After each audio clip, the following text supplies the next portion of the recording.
Mas uma coisa que me interessa nessa história toda que você está me contando é que, por mais que a gente teve histórias, momentos da história do Brasil que a gente foi para um âmbito autoritário da coisa, Sim. O Brasil, por algum motivo, nunca se perdeu tanto nisso, no sentido que não foi um Mao Tse Tung, tá ligado? Da vida. Porque aqui tinha os militares, essa é uma questão que você colocou interessantíssima, que está até no meu livro, no meu curso, lá, Ditadura Brasileira, que é a seguinte, os militares brasileiros não eram nazistas, fascistas, aí é bobagem quando eu falo, daquela época, né, de 64, eles são positivistas, ou seja, um Estado central forte, modernizador, autoritário, né?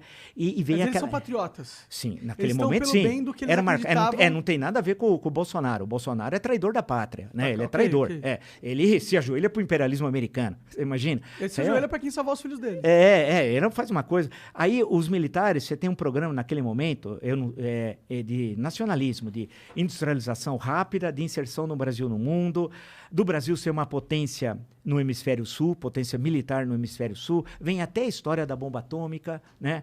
Começa a se fazer um programa... Que a gente tem, com certeza, uma não tem. Não, deve ser... Tem o Bolsonaro, que é a nossa bomba atômica. Lembrar que em Hiroshima morreram 150 mil no bombardeio atômico. O Bolsonaro já matou 600 mil no Brasil com a pandemia. Calma.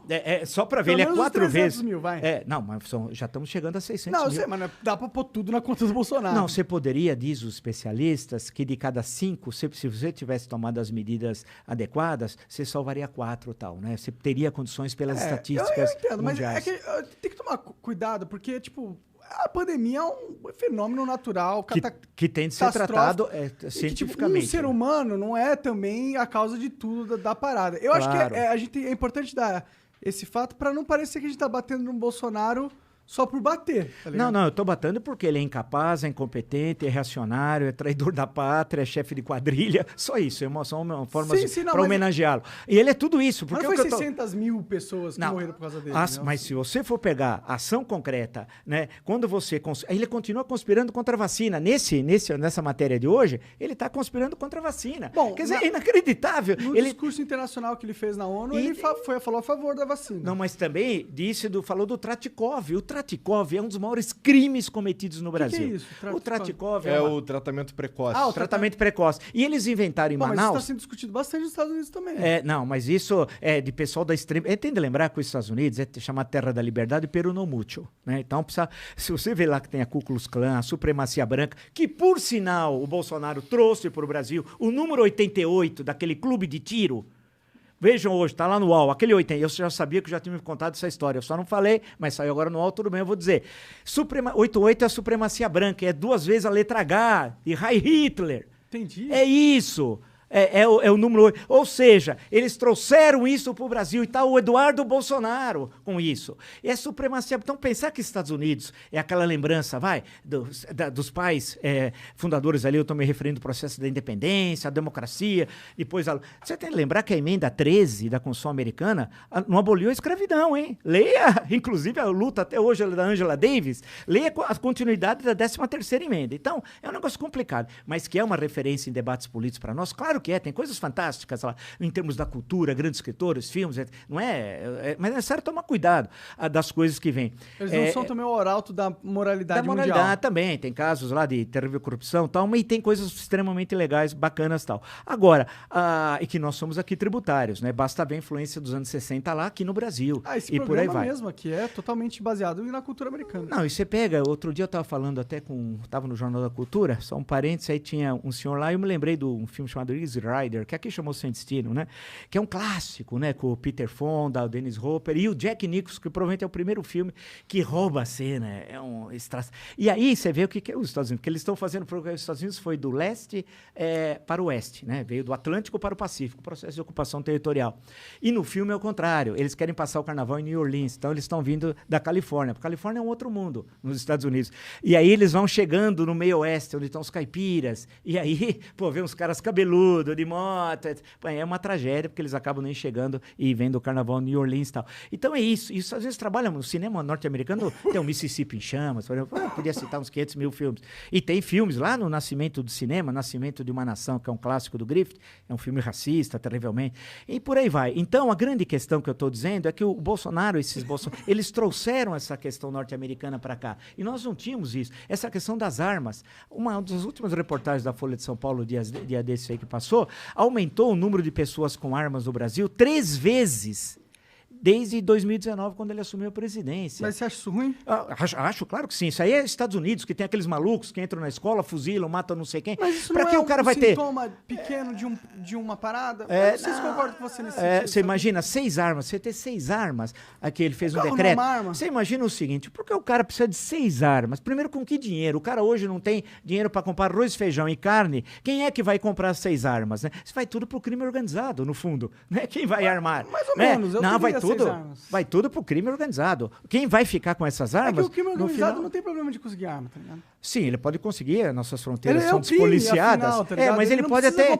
Mas ele paradas. pode até, se o quiser, se assim o desejar, você veja a facilidade de conseguir ter isso. Então, mas será que o Estado não está sendo meio babá e não permitir o ser humano ter uma arma? Não, o Estado precisa ter segurança pública, algo que o Bolsonaro nem quer, porque o Bolsonaro é criminoso. Ele é aliado de miliciano. Mas esquece o Bolsonaro. Vamos pensar em liberdades individuais aqui. Liberdade não é ter uma arma. Isso daí é uma leitura da extrema-direita norte-americana. E sabe por quê? Isso está na Constituição dos Estados Unidos, mas você não entender 1776, o que era ter arma num país que você está quase só na faixa aqui atlântica, né? E não tem Estado ainda, a estrutura estatal. Nos filmes de Velho Oeste, acho que claro, todo mundo assistiu os grandes faroeste clássicos, John Ford, por exemplo. Red Dead Redemption, que é o jogo do Velho Oeste, muito foda. E pega o John Ford, que é um irlandês, de descendência irlandesa, que é um diretor, assim, fantástico de cinema e tal.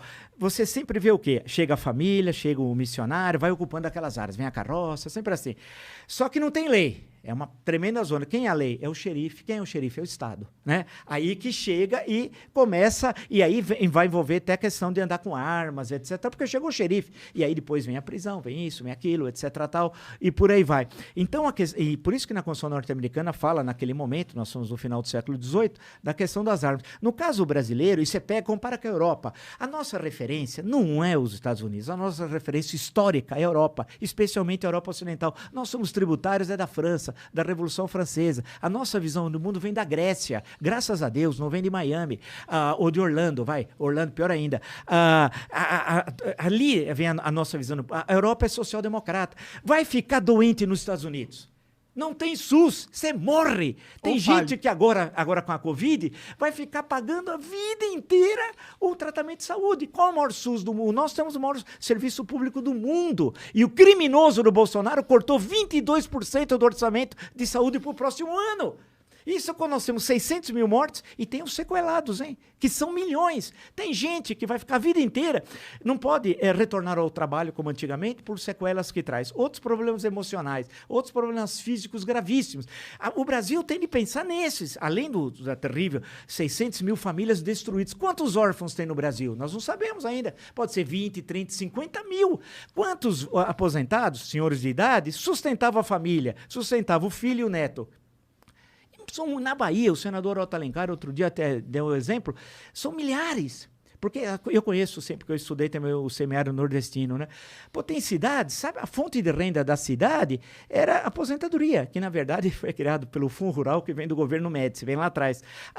É aposentadoria e o Bolsa Família. Uma das cidades que eu fiz a tese de doutorado sobre Canudos do século XIX, mas eu fui a Canudos atual, que não é bem Canudos, é vizinha antiga Canudos, agora no nordeste da Bahia. É de papel os Canudos. Não, era porque Canudos, porque é o seguinte, você caminhava, sabe por que Canudos? Porque a Caatinga em Tupi é Mata Branca, né? E você ia batendo na vegetação e tinha uns canudos, assim. Era um negócio bacana, um negócio legal. E aí, daí que veio, tinha uma freguesia chamada Santo Antônio dos Canudos. Daí que surgiu essa expressão, esse nome e tal. Quando eu fui lá, a última vez que eu estive lá foi em 2006. Era no segundo turno, que era Alckmin e Lula, né?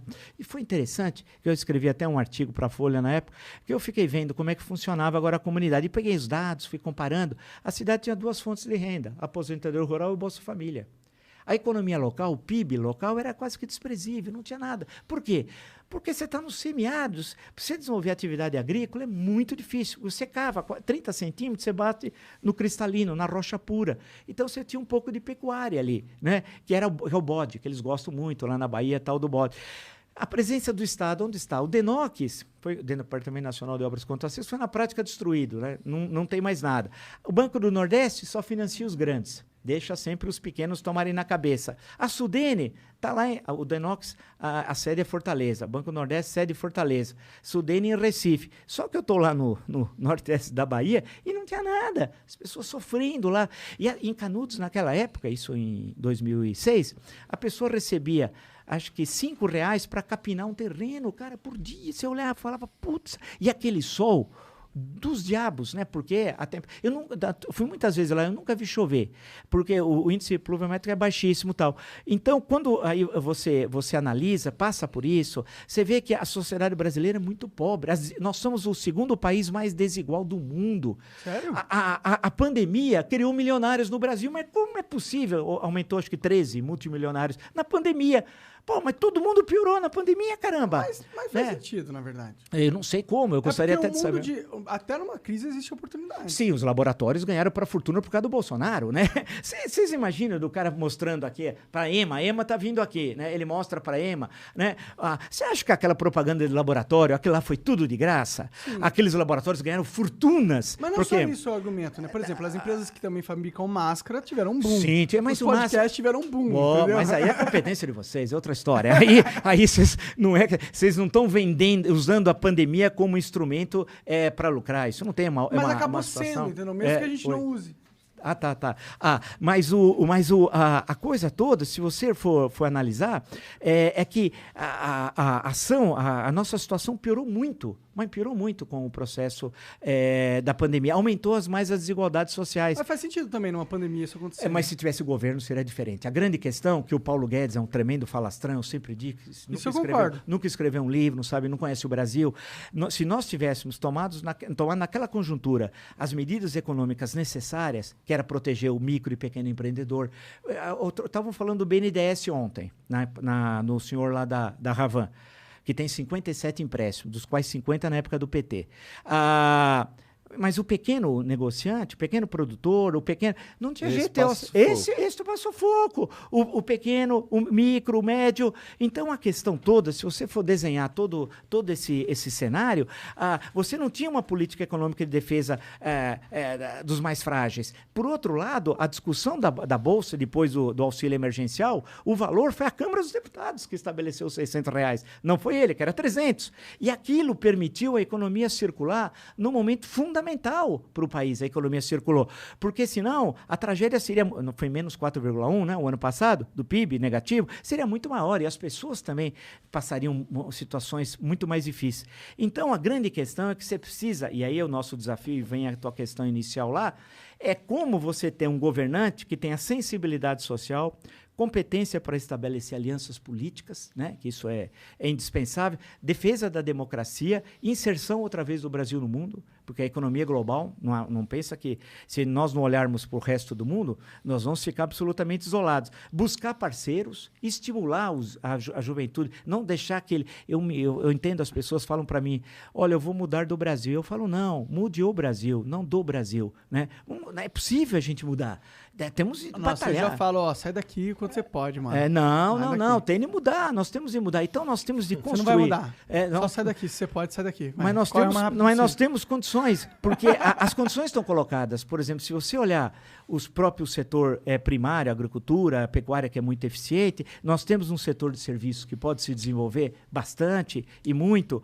Precisamos recriar o setor industrial. O potencial a gente tem. Com certeza. Potencial a gente tem pra caralho. E o setor industrial, você imagina o seguinte... Que precisa ter mas precisa ter plano, precisa ter projeto. Esse governo, isso por exemplo, não tem. tem. O Brasil não tem então, plano. Você olha pro futuro do país e você só vê desgraça. Então você... A gente vê no nosso horizonte próximo aí um Bolsonaro versus Lula. Isso é aterrorizante. Isso é aterrorizante. Agora, precisa ver... É aquela história, nós estamos ainda há 13 meses da eleição, né? A política é muito dinâmica, né? Teve eleições que 13 meses ou 12, se preferirem um ano antes, tinha um quadro eleitoral e depois na eleição foi outro. O processo é muito dinâmico. Precisa ver o que vai ocorrer nesse processo, ou seja, como é que isso vai evoluir, né? Precisa ver se o Bolsonaro fica até o final do mandato. Ninguém sabe se vai ter impeachment, se ele pode até renunciar, ninguém sabe novas denúncias. Não, nenhum dos dois cenários é provável, na minha opinião. Tá em aberto. A CPI da pandemia vai apresentar agora dia 20 de outubro o seu relatório. Esse relatório vai para o Tribunal Penal Internacional de Haia, porque tem crimes de lesa humanidade que foram cometidos aqui no Brasil. Então, precisa ver novas denúncias de corrupção. Acontece, tem muitas variáveis que a gente não domina.